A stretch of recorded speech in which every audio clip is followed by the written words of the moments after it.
Kæri hlustandi, þú ert að hlusta á leitina að peningunum. Ég heiti Gunnar Dofri Ólafsson og sem fyrr umsjónamaður þáttarins. Þátturinn unnin í samstarfi umboðsmanns skuldara og félagsmálaráðuneytisins.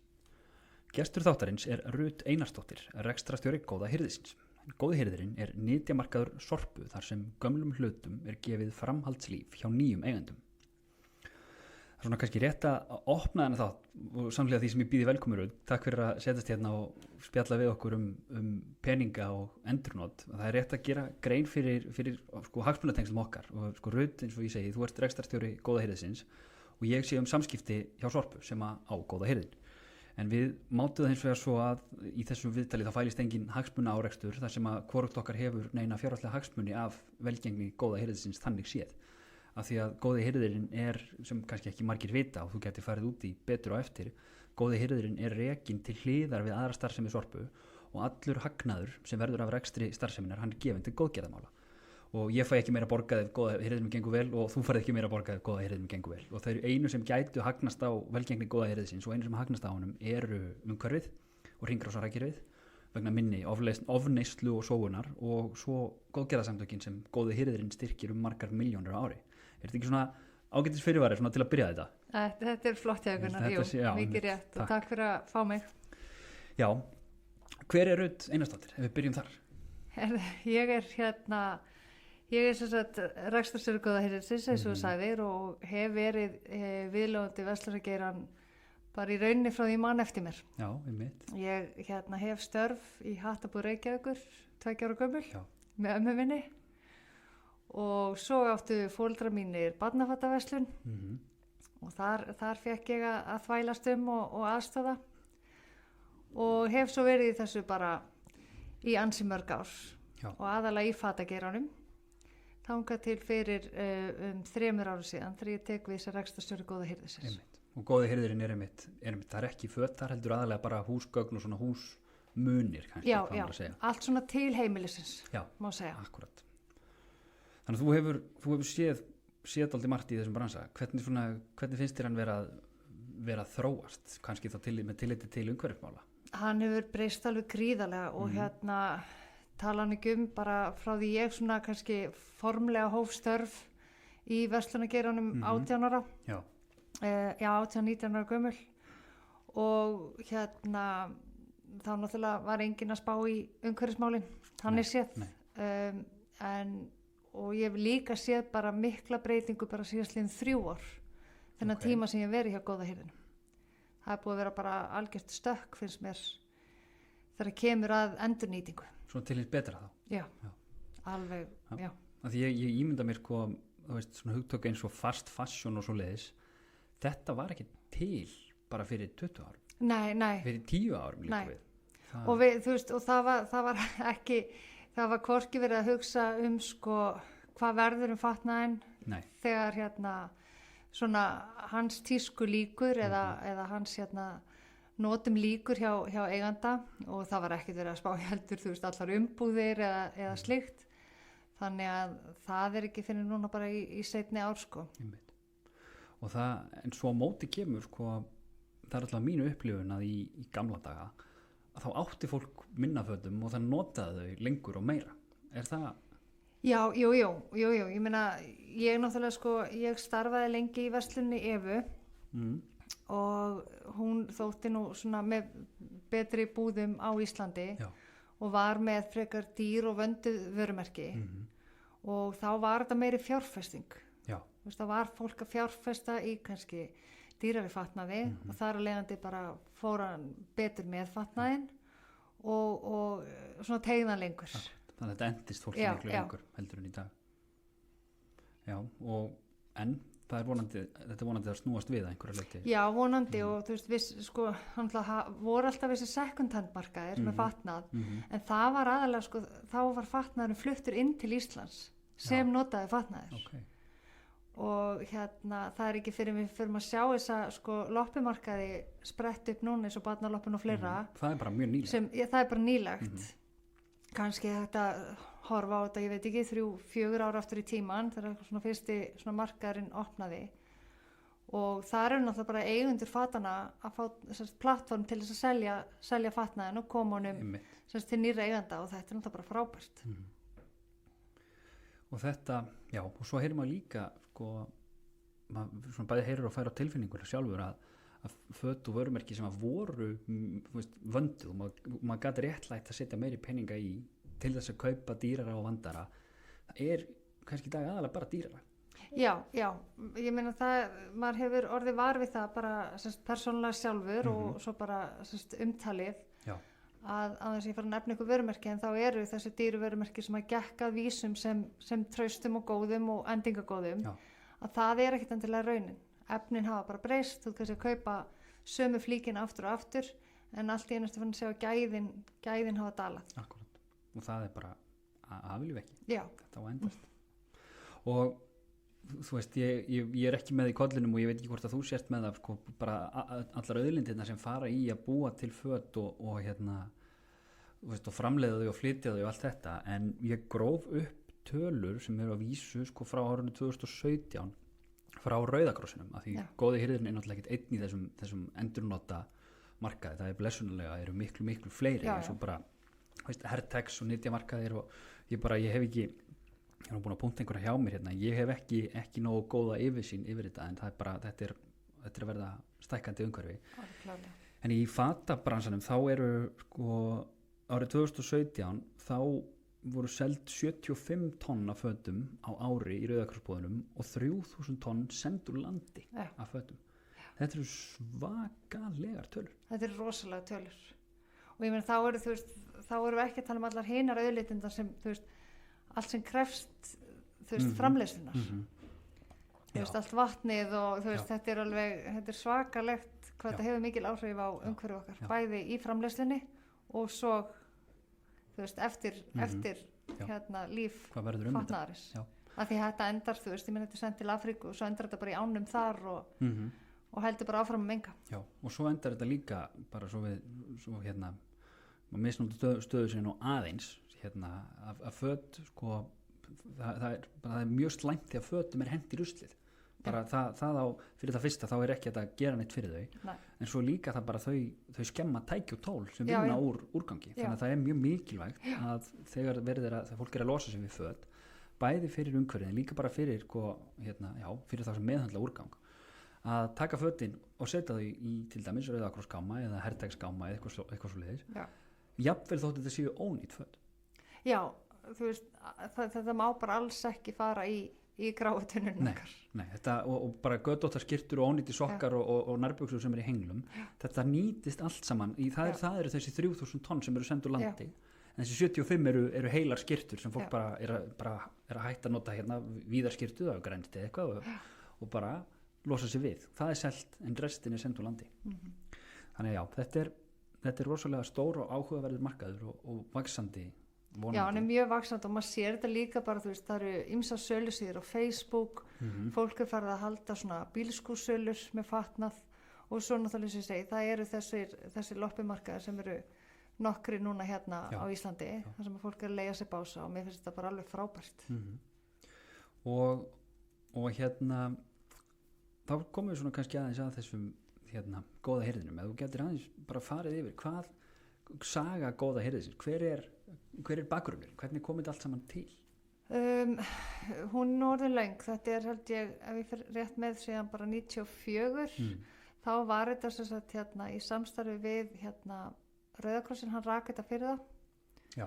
Og svo var þetta tekið yfir og þetta er sem sagt bara hugsað að koma þessum heilu hlutum í eitthvað betri farveg heldur en urðun. Já. Og þetta spratti mitt svona náttúrulega frá því að starfsfólk sorpu það bara sá heilu húsgögn og hugsaði ég get ekki hent þessu. Já.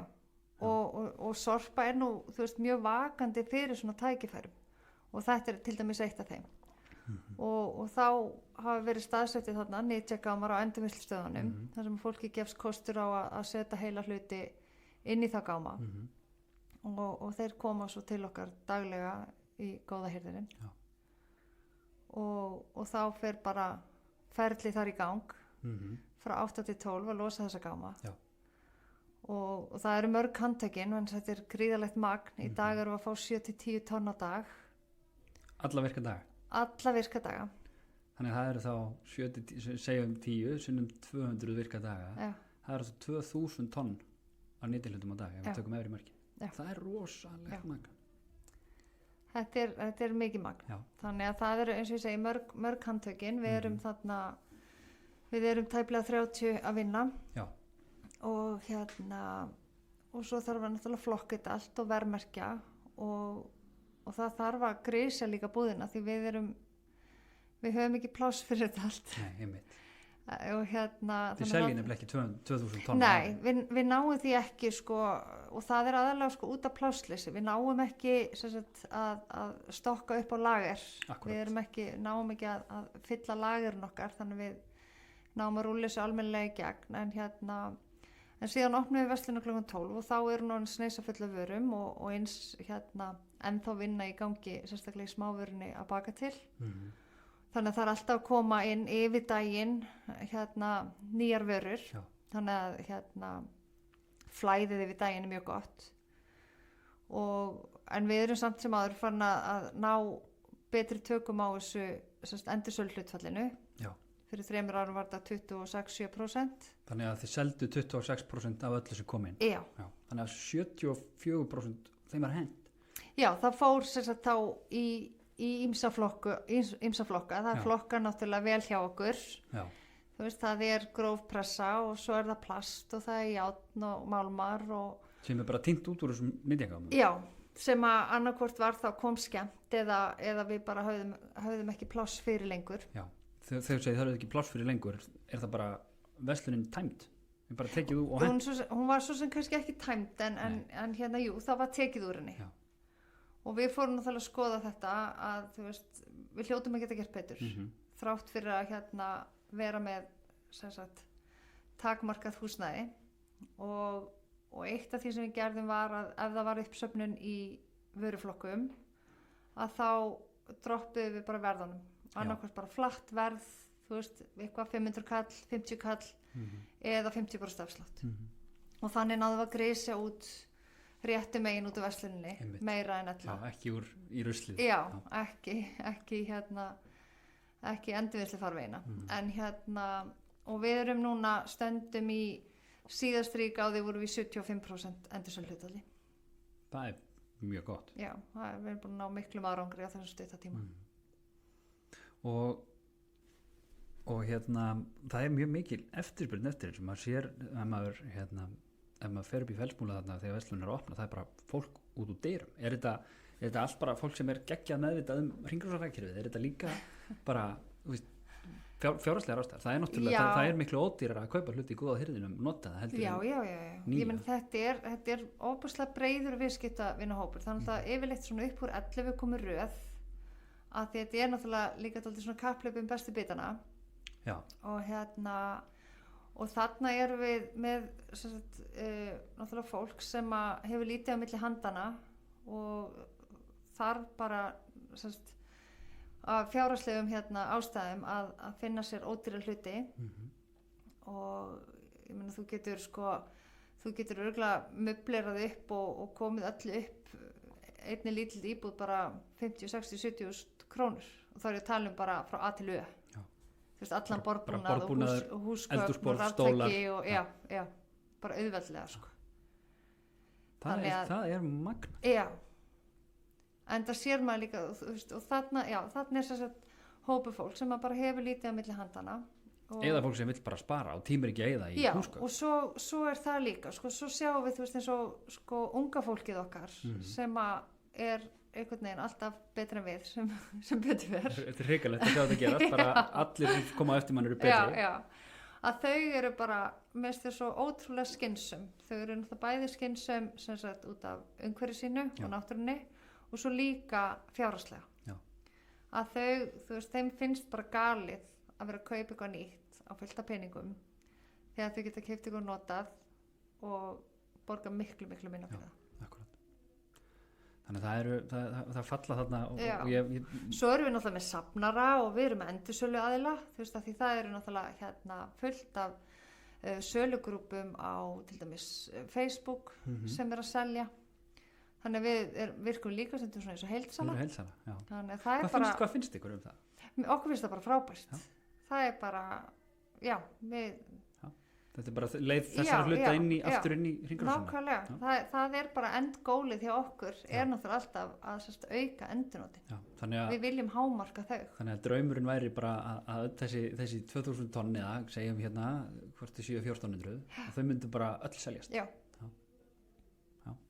Og svo höfum við náttúrulega, þú veist, hérna opna netsölu. Einmitt. Og það gerðist náttúrulega by COVID. Þá þurftum við að loka á hérna ákveðnum tímapunkti og svona í held í 2 eða 3 gang. Já. Og þá náttúrulega það var og allir í tiltekt í bílskúrum og geymslum, þannig að það var ekkert láta á því sem var að berast inn til okkar. Og það er bara, þá þurftum við að gera eitthvað og við opnum netsöluna og byrjum í rauninni með Facebook-sölu og það var svo gríðarlega eftirspurn að það eiginlega bara svona, sprakk í andlitið okkur og þá fórum við bara í það með smart media að opna góðihirðinu.is og það hafi verið bara frábæra viðtökur. Þannig að það er bara og það er bara meira, það er að bætast við. Það er bara alveg klárlega viðbót og að því þarna, sko að því þá erum við náttúrulega að handpikka út. Það sem kemur inn í Fellsmólan fer bara allt fram í verslun. En eðlilega náttúrulega þurfum við þú veist þá að tína til, ok, við ætlum að setja þetta í netsöluna, þannig að þetta verða svona kannski aðeins, ég veit ekki hvort ég að segja betri hlutir, en svona sérstakara hlutir sem lenda í netsölunni og eru þá, ég meina eins og með bækur og plötur og svona, þetta er svona aðeins svona verðmætara hlutir. Þannig að þannig að þetta er ekkert að taka frá Fellsmólanum. Fólk sem er að vakta Fellsmólan er líka að vakta netsöluna. Og maður fattar það ekki fyrir maður sér aðeins undir hútið á þessu að hver vara í góða hirðinum er einstök. Þegar þú ert með lager hérna hjá einhverju bara búðabúðinni eða eitthvað, þá er hún bara með vörunúmer í netversluninni og það bara við eigum 75 svona og þú bara tikkar þar út og lagerinn í búðinni og lagerinn í netversluninni tala saman. Í góða hirðinum það er bara eitt stykki á hverju. Það er aldrei merkilega. Og er örgulega krefjandi í þessu. Mjög, það er rosalega krefjandi í netsölu partinum hjá okkur. Ég meina þetta er mikið, það þurfa að mynda hvert eitt og eitt item. Og og svo þegar það fyrir út að það verður bara næsta að vera klárt inn. Þannig að þetta er mörg handtökin. En þetta er bara mjög skemmtilegt að þetta skuli hafa fengið svona frábæra viðtökur. Og þarna er kannski komin ástæðan fyrir því að það er ekki bara að gefa hlutina í verslunni. Það er heilmikill kostnaður við að koma þeim úr gámi og til notanda. Já, og það er svona, það er mjög góð velta þarna. Þú veist, þetta hafa verið svona frá 320 upp í 340 milljónar ári, svona síðastliðin ár, en kostnaðurinn er gríðarlega mikill, þannig að þetta er alltaf leiga á gámum, akstur, við borgum náttúrulega fyrir það sem að við látum frá okkur síðan, akstur á því, það er náttúrulega starfsmannakostnaður, húsaleiga, þetta er mikill kostnaður og það þarf að vanda sig virkilega vel til þess að ná að sína hagnað. Akkurat. Sem eru þetta svona hitt markmiði, það er að hagnast til þess að gefa góðgerðarfélagi. Já, það er svona hitt markmiði sem er náttúrulega okkur starfsfólkinu mjög kært að geta gefið til líknamála. Og hefur það alltaf verið þannig? Slutið á góða hirðinum? Já, að því þetta er náttúrulega, við erum vasklaus. Já, það er ekki að vera sekkurskattur á vörun. Og þá megum við ekki sína hagnað. Og þar leiðandi er þetta náttúrulega leiðin að setja hannir að gefa til góðgerðarmála. Finnst þér verið að verða breyting á afstöðu til góða hirðisins? Svona út í samfélaginu, er fólk að gera meira af þessu og þá kannski af öðrum ástæðum eða er þetta bara? Já, mér finnst allt árið svona miklu jákvæðra í kringum þetta. Þú veist, það eru bara fleiri á þessar línu að endurnota og gefa til að endurnota. En kannski svona áður fyrr, þú veist, þá þótti þetta ekki endilega eitthvað rosalega smart. Þetta var eitthvað svona meira svona, þú veist, að því þú hefur ekki efn á neina öðru, þú verður að kaupa notað. En núna er þetta bara orðið bara svo frjáls valkostur og bara svona hugsjón hjá svo mörgum. Já.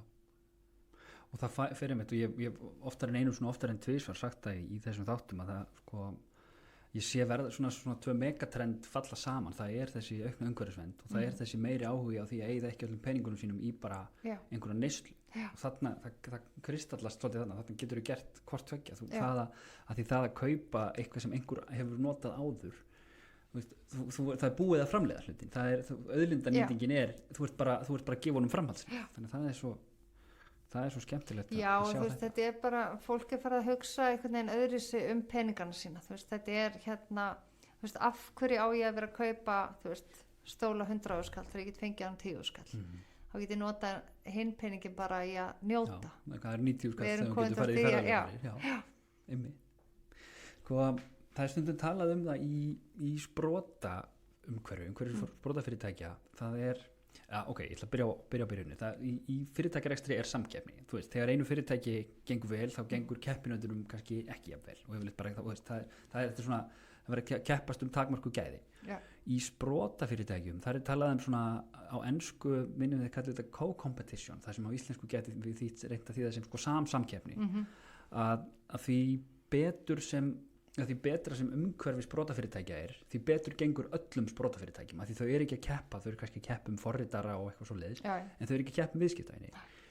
Á þetta sama við endurnotamarkaðin það góða hirðinum vegni vel þýðir það að rauðakrossbúðirnar fá líka meiri fókus og hertagsbúðirnar fá líka meiri hvernig Já, ég meina, alveg klárlega ég meina við sjáum þetta náttúrulega bara með netsölunni hjá okkur og svo viðbótinni hverfisgötunni sem við opnum að hérna þó þetta sé góði hirðirinn þá þetta ekkert að taka af neinu hjá okkur og ég meina því meira sem við komum því á framfæri hvort sem það í nafni góða hirðisins eða Rauðakrossins eða einhverja antikverslunar að endurnot séu máli því betra því að þetta eru líka þetta allt einstakir hlutir.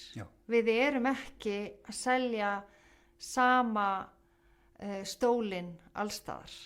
Akkurat. Við erum, það eru allar verslanir að bjóða upp á svo mikla sérstöðu í vöruróli og svo þetta líka bara að við erum að koma þessu ég myndi ekki segja áróðri en við erum að koma þessari hugsun bara á framfæri í sameiningu að endurnotin eru bara svo mikilvæg fyrir framtíðina. Þannig að þetta styrkir okkur bara ef að það verður meiri eða fleiri einingar og meiri samkeppni. Samkeppni. Og eins og maður það vakti rosalega jákvæða og mikla athygli þegar Elísa Reid, forsetafrú, var í hennar föt eru bara miklu leyti úr Rauðakrossbúðum. Hún að styðja mjög mikið við það. Það alveg ótrúlega fallegt. Já, mér finnst það frábært. Einhverju svona dettin einhverju svona gersemar inn í góða hirðin sem að maður hugsa bara einhver hefur verið að fara í gegnum geymslunum hjá ömmu og hefði betur ekki hent þessu. Það gerist alveg oft og iðulega við fáum náttúrulega mikið að listmunum og þar má nefna Guðmund frá Miðdal til dæmis og ýmsa aðra hluti bara eins og þessi vinsælu hluti bara eins og Rosenthal og Viljurí og Boch og við getum bósgræjur og það eru alls konar hlutir og í húsbúnaði og húsgögnum þá er þetta dönsk hönnunarvara og oft á tíðum einmitt kannski veit fólk ekki alveg hvað með höndunum læti frá sér eða bara hefur ekki smekk fyrir því og þá er bara einmitt að koma því bara áfram og áleiðist til þeirra sem hafa smekk fyrir því og ef fólk er að innrétta eða flytja eða græja íbúðir það getur þá svona nælt í svona demanta ef það er bara dálítið vakandi fyrir það er magna en þú talar hluti sem þurfið sem ekki seljast að því eru bara skemmtir hvernig virkar það? Er fólk það bara að nota þetta með rusl? Já, þannig að við erum líka eins búin að breyta verklagi hjá okkur núna að við erum með teymi frá góða hirðinu sem fer á milli endurvinnslustöðanna og raðar í gámana hjá okkur og þéttir þá að því það er bara svona hagræðingir ekstri að hafa þá sem þéttasta en og er þá stundum að grisja og því miður að þá kemur það fyrir að fólk að setja ónýta hluti inn í gámana og þú veist, hvort þeir eru brotnir eða biluð raftæki eða eitthvað slíkt að þá náttúrulega endar þetta alltaf sem kostnaður á okkur. Því þið þurfuð að henda þessu? Já, við reynum að testa til dæmis að pröfa þau raftæki til dæmis sem koma til okkar en við höfum bara svo mikið tíma á hverjum degi að fara í gegnum allt þetta dót sem best til okkar að við náum kannski ekki full pröfukeira hlutina. Akkurat. Og þá þetta líka bara þú veist, þetta verður svo vekur svo neikvæð viðbrögð ef að viðskiptavinur kaupi sig að bila raftæki. Já, einmitt. Af því þú veist, þá náttúrulega beinist það að okkur. Já. Þannig að bæði, neikvætt og svo náttúrulega þurfum við að farga þessum hlutum og það líka kostnaður. Þannig að við þú veist, biðlum til fólks að hluti sé allavega heilir. Já. Og þú veist, vissulega náttúrulega, þú veist, eins og með húsgögnin, þú veist, má það alveg þola það að það sé eitthvað pússað og aðeins lappað upp á það. Það bara hafa margir viðskiptavinir okkar gaman að því. En það þarf svona að vera, þú veist, stóll með 3 fótum ekkert alveg að kannski að seljast vel í okkur. Þetta þarf að vera í svona ástandi sem að þú getur sjálfur notað áfram en þú bara vilt það ekki. Akkurat. Og hvernig, en svo, og bara, við vorum að tala, þá fór ég að hugsa út í bara svona til að halda til haga sem flestum í þessu endurnota hagkerfi og svona kannski deilihagkerfi líka, það er Reykjavík Tool Library eða Munasafn Reykjavíkur.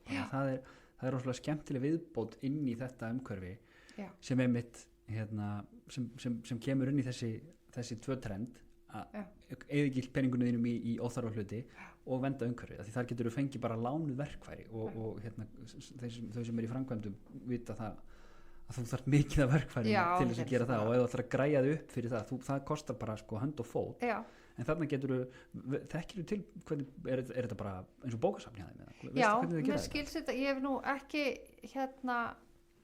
leigt verkfæri hjá þeim, en mér skilst þetta sé svo leiðis og mér finnst þetta svo frábært þannig að ég hef alveg svona í gegnum tíðina oft verið í framkvæmdum og ég veit ekki hvað maður er búin að kaupa, þú veist, marga 25 mm borra eða þú veist, að því maður einhvern veginn að því maður er ekki í þessu daglega að gera eitthvað upp eða laga eitthvað til að þá kannski gengur maður ekkert nógu vel frá þessu þannig að maður er alltaf að kaupa sömu skrúðjárnin og eitthvað þannig að mér finnst þetta algjör snill. Það er alltaf gríðarlega sóun bæði á peningum bara, og verðmætum. Já, ég meina við sjáum það líka bara á verkfærinu sem koma til okkar það er alveg hellingur og ég meina verkfæri er ekkert ódýr.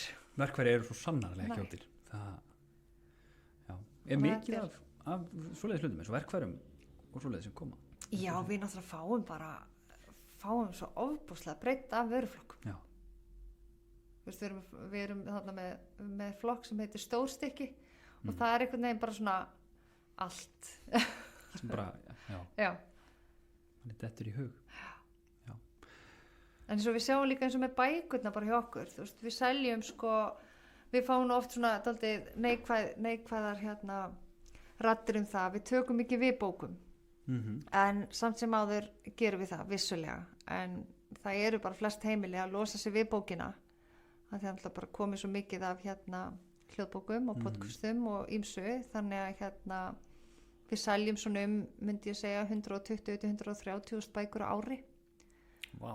Og bækur hjá okkur kosta 200 krónur og 100 krónur barnabókin og svona einstaka bók sem er verðmerkt en þú veist, það er svo margir sem koma til okkur þetta er bara eins og bókasafnið þeirra þau koma bara að taka, þú veist kaupa 5 bækur og setja það svo bara inn í tjekkáminn og koma svo aftur þannig að þetta er ekki dýrt að nota þetta eins og bókasafn Nei, og engin eins og bók sem ég ætti að vera löngu búin að skila inn á borgarbókasafn núna, það er engin sem er að bugga þeim þú ert í vanskilum nákvæmlega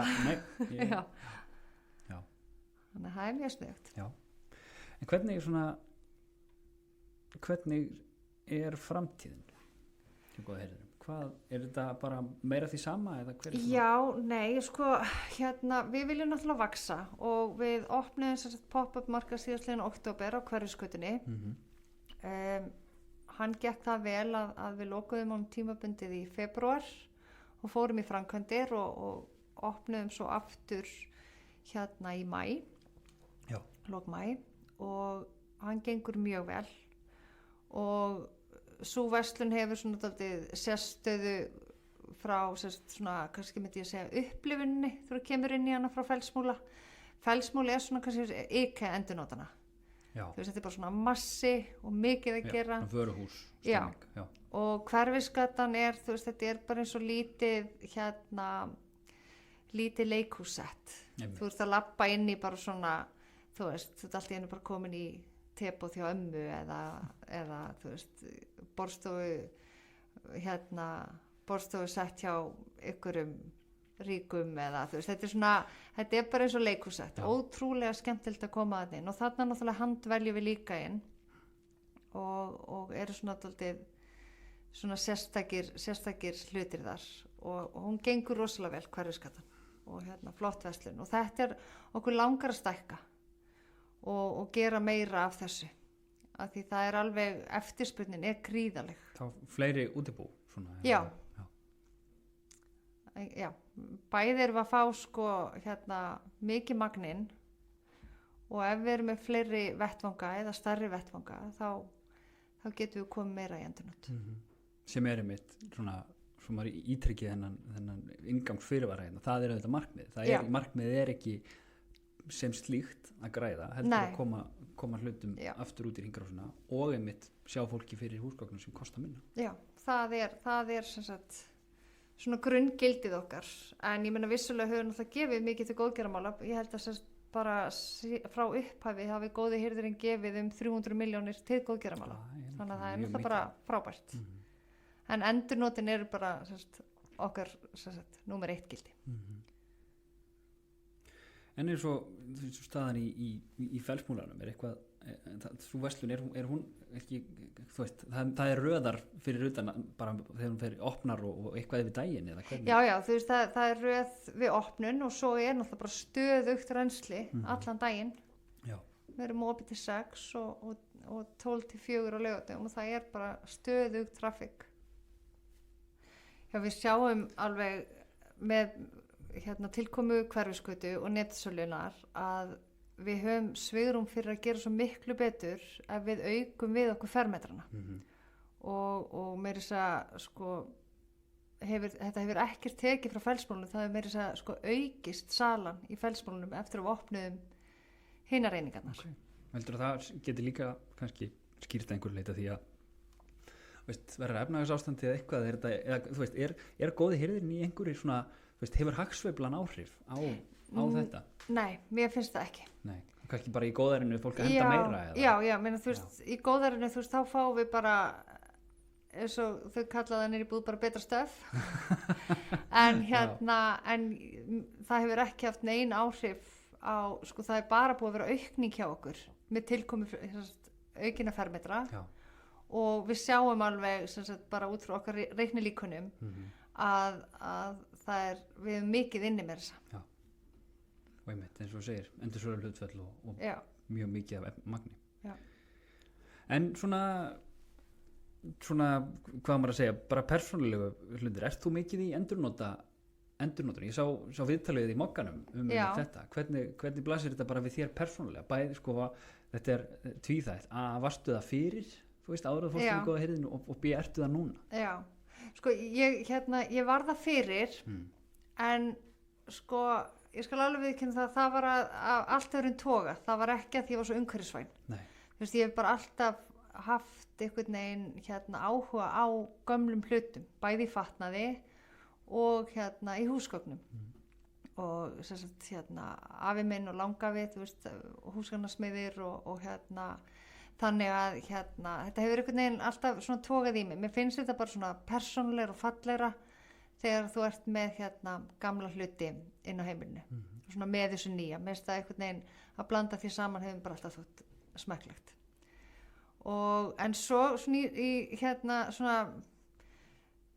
seinni ár að þá er þetta orðið meira svona umhverfissjónarmið í bland við hitt. Þannig ég er alveg ég á fullt af húsgögnum sem eru gömul og sem ég hef keypt á mörkuðum eða eignast eftir ömmur mínar og afa og þú veist, ég meina ég hef keypt mér matarstelli mitt ég keypti það allt í góða hirðinum.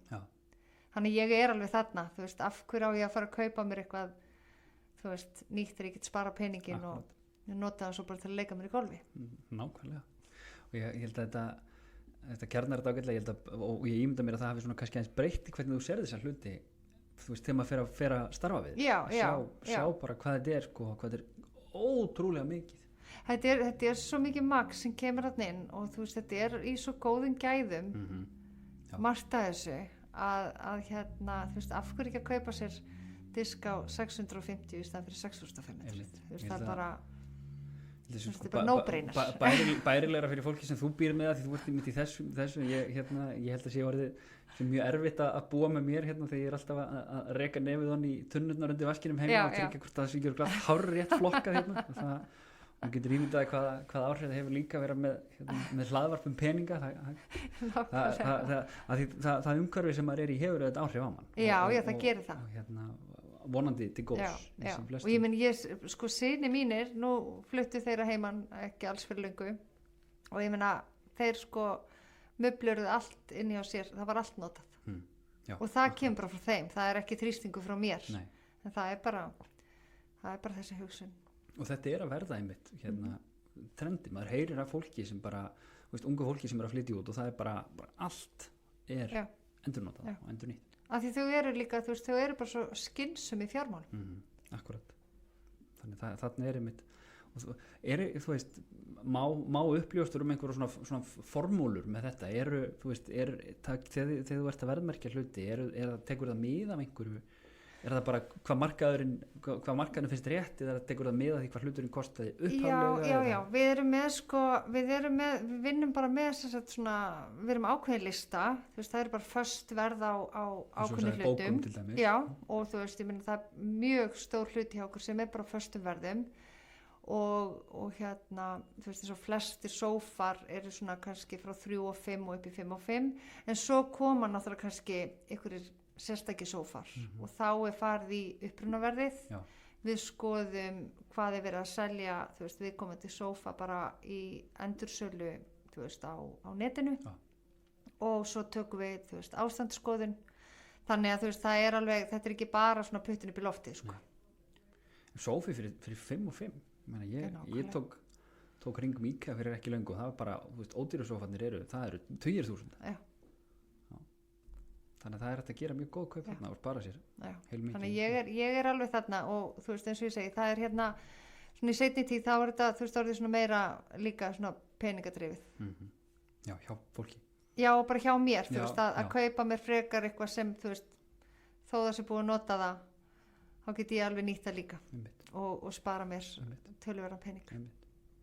Ertu svona ertu fjármála þengjandi svona almennt, pælirðu mikið í þessu? Sko, já, ég er það ég er það alveg, þú veist, ég hef alltaf verið í rekstri og þú veist, verið að vinna með tölur þannig ég er það alveg, þú veist, ég rýni það sem ég vesla, þú veist, hvort það er út í maturubúð eða eitthvað annað, þá svona þú veist, ég ger alveg verðsamanburð og ég spá alveg í þetta. Heldur það að við hjálpa þær að vera mitt í rekstri? Já. Breytir því hvernig þú hugsa hlutina? Já, bara, þú veist, ég meina, þú veist, það hefur gefið mér bara þetta fjármálalæsi sem er bara svo mikilvægt, sem við bara eigum að kenna krökkunum okkar, þú veist, bara frá þau eru lítil. Ég ger þetta við krakkana mína eða að vera að söðum eitthvað, þú veist, þá gerði ég bara grein fyrir hvað ég þurfti að vinna marga tíma. Þú veist, ok, þið sjáum mig það ekki næsta laugardag því ég er að vinna. Í 4 tíma drasl eða mömmu og hvernig bregstu við þau velja drasli frekar en mömmu á laugardaginn? Maður passar að stilla upp valkostinu þannig að það verður alltaf mamma sko. Þannig að jú, ég hef alltaf hugsað um þetta og þú veist bara eins og með þú veist séreignarsparnað og svona þú veist þetta, ég meni ég ger þetta við ungt starfsfólk hjá mér þú veist ég spyr þau alltaf, ertu með séreignarsparnað?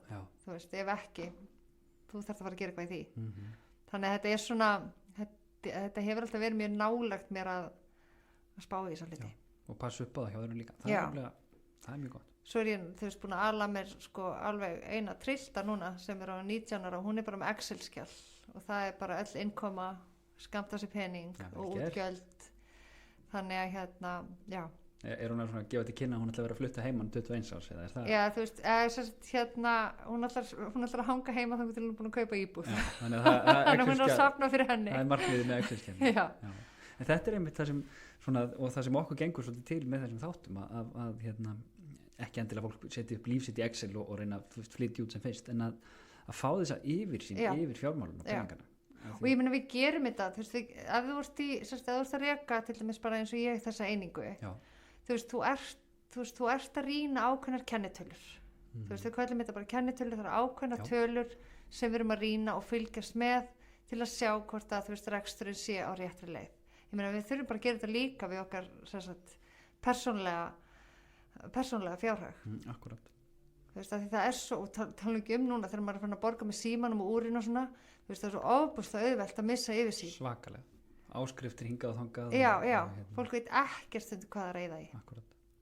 Hvaða, bara fyrir forvitninsakir, svona kennitölunar hjá góða hirðinu, hvað er svona helstu tölur? Já, við náttúrulega erum að horfa á magntölur, inn og út. Við erum að horfa á, bara daglega sölutölur, samanburður þá við, þú veist, árið í fyrra og svo erum við, þú veist, yfirleitt alltaf með markmið líka, af því það er alltaf þessi, þú veist, hækkun á rekstri á milli ára, þú veist, þannig við gefum okkur svona það, þú veist, 10%, við viljum hafa 10% hærri sölu í dag heldur en sama degi í fyrra. Í dag fyrir ári, já.